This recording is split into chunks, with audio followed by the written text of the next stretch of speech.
Hey Hammers fans! Before we get started, make sure to drop a like, leave your comment and subscribe to the channel. That way, you won't miss any West Ham news.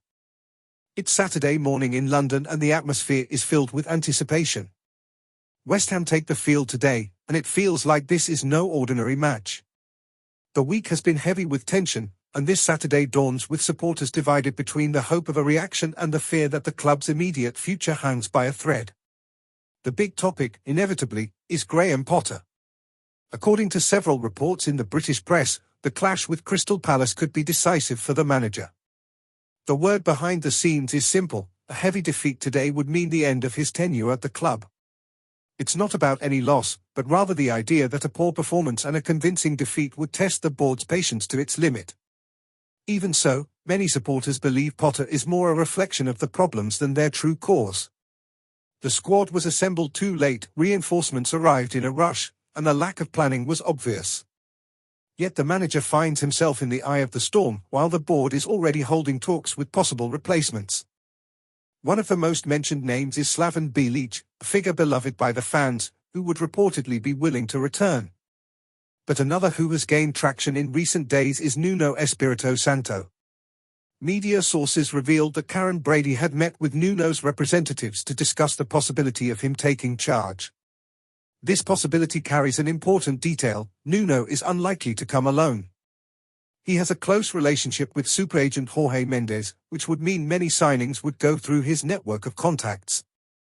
That would represent a sharp change in how West Ham conduct negotiations, as David Sullivan has always preferred dealing with a small group of specific agents. It is also worth remembering that Nuno's last spell at Nottingham Forest ended precisely due to conflicts related to control over transfers. The Forest board preferred another management model, which led to the split. Bringing that philosophy to West Ham could create friction right from the start, especially in such a delicate phase. Another name that has entered the conversation is Gary O'Neill. A former West Ham player, he has recent experience in the Premier League, having managed Bournemouth and Wolverhampton, and he understands the reality of building competitive teams with limited resources. On top of that, he would cost far less than Nuno in salary terms, something that cannot be ignored under the current management. Still, O'Neill's name doesn't ignite the supporters' imagination, as they want someone with a more robust project. This is the dilemma hovering in the air this Saturday: keep Potter, switch to Nuno, take a gamble on O'Neill, or go down another path. Each choice carries risks. The truth is that, in the past 18 months, West Ham have already changed managers more than once, which has compromised the development of young players, hindered the adaptation of new signings, and broken any continuity in the work. It is impossible to build an identity when the cycle of changes never ends. On top of that, the investment in transfers weighs heavily. £60 million were spent on two midfielders who have yet to show their full potential.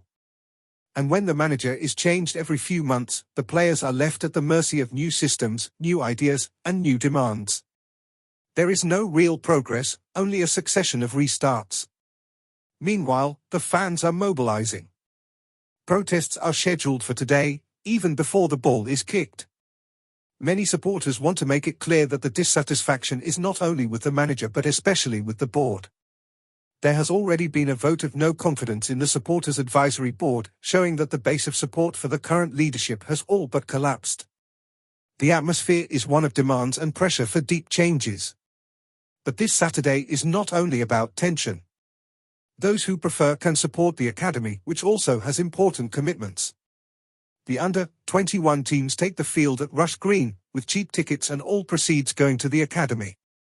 It's a chance to see youngsters like Eden Beckers and Ezra May up close, along with other boys who dream of reaching the first team. The atmosphere at these matches is lighter, closer to the pitch, and always provides a good experience. Supporting the academy is an investment in the club's future, and West Ham have always been a breeding ground for talent. In summary, Saturday dawns as decisive. The game against Crystal Palace is not just another round. It represents a survival test for Graham Potter, a reflection of the pressure facing the board, and a faithful portrait of just how much West Ham needs stability. Whether with Potter, with Nuno, with O'Neill, or with another name, the essential truth is that the club can no longer live at the mercy of short cycles and emergency decisions. The fans want answers, and the reality is that everything that happens in the next few hours could define the course of the season and even the club's near future. West Ham have always been synonymous with passion and drama, and today, once again, they take the field carrying the hope and fear of millions of supporters around the world. West Ham's pre-match atmosphere is one of pure expectation regarding the team's performance on the pitch. The league table shows the size of the challenge clearly. West Ham sit among the bottom places, with only one win in several rounds, while Crystal Palace remain unbeaten and arrive motivated, confident, and riding high. The contrast in form between the two sides is huge, and that only increases the pressure on the Hammers to react in front of their home crowd. Injuries and suspensions make the situation even trickier. Thomas Soucek, a key figure in defensive midfield, is suspended. His absence weakens the team in aerial duels, marking, and even attacking set pieces, where he has always been an important weapon. Magassa is expected to fill in, and with him comes uncertainty, on the one hand, youthful energy, on the other, a lack of experience in decisive matches. Alongside him, James Ward-Prowse will bear even more responsibility, not only to dictate the tempo with the ball but also to organise the pressing and give the team balance. The likely West Ham lineup should feature Hermansen in goal, with a defence of Walker-Peters, Mavropanos, Kilman, and Diouf. In midfield, Magassa and Ward-Prowse form the central duo, while Paqueta, Bowen, Somerville, and Fernandes are tasked with driving the attack. This setup clearly shows a bet on creativity and mobility up front, but it also underlines the need for everyone to track back, as Crystal Palace have enough quality to punish any space given away. On the other side, Glasner is expected to stick with the system that has been working. Henderson should start in goal, with Richards, Lacroix, and Gohi in defence. Munoz and Mitchell will play as wing-backs, Hughes and Lerma in central midfield, and the attacking responsibility should fall on Pino, Kameda, and Mateta. The latter, in fact, has a troubling recent record against West Ham, having scored in past meetings and always proving dangerous when he finds space in the box. The head-to-head record also weighs against the Hammers. Palace have not lost to West Ham in London for 6 straight games, showing they know how to play at the London Stadium. This kind of statistic affects fan confidence, raising fears of yet another home disappointment. To break this streak, West Ham will need an intense start, pressing from the opening minutes to ease the stadium tension and allow the team to play more freely. In terms of predictions, analysts point to a draw as the most likely outcome, something around 1-1. But there is also a sense that Palace could win 2-0 or 1-0 if West Ham are disorganised. The more optimistic believe in a 2-1 win for the Hammers, trusting that home support and the individual talent of players like Bowen and Paqueta can make the difference. The atmosphere off the pitch will also be decisive. Protests are organised and expected to take place before the game, targeting not just Potter but the entire club leadership, especially Sullivan and Brady, who carry the blame for poor decisions in recent months. Supporters want to show they will no longer accept improvisation and a lack of planning. A heavy defeat today could turn pressure into something unbearable. Even so, there is a feeling that if the team can snatch a win, the mood could shift. 3 points against Palace would not solve all problems but would give Potter breathing space, the players confidence, and the board a temporary truce. A draw might bring some relief but would hardly erase the mistrust. A defeat, however, would almost certainly trigger further protests and speed up decisions behind the scenes. Amid all this turmoil, the academy serves as a reminder that the club has strong roots. The under-21s play at Rush Green, and for many fans, that is a comfort. Watching youngsters like Eden Beckers and Ezra May on the pitch signals that, despite the crisis in the first team, talents are being nurtured for the future. Supporting these boys keeps West Ham's tradition as a player-producing club alive and gives fans an extra source of pride. Today, what's at stake goes far beyond the league table. West Ham must prove they can react, face a solid opponent, and find strength where few believe it exists. The supporters expect an immediate response, a sign that the club will not give in to chaos. The result against Crystal Palace may not only decide Graham Potter's future but also define the direction of the entire season. The match against Crystal Palace also carries symbolic weight beyond the immediate result. It is the opportunity to show whether the club has learned from recent mistakes or whether it will remain trapped in a cycle of poor planning and constant frustrations.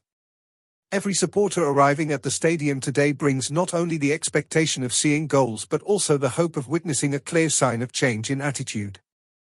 There is enormous pressure on experienced players. Paqueta, for example, is seen as a key figure.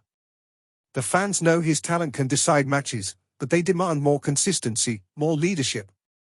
The same goes for Bowen, who has had ups and downs but is always one of the players the supporters trust. Alongside them, Ward-Prowse must also take responsibility, as these are the men capable of balancing the psychological weight of the team on the pitch. In defence, Hermansen, Kilman, and Mavropanos carry a clear mission to avoid the individual mistakes that proved costly in previous games. Against Tottenham, for instance, every lapse led to a goal. Today, there is no margin for that. Crystal Palace may not have the star names of the country's top clubs, but they are organised, compact, and highly efficient. A positional error could compromise the entire match. And it is precisely this contrast that stands out. While Palace arrive confident, West Ham come in fragile. This creates a scenario where resilience must prevail. The energy of the fans could be the decisive factor.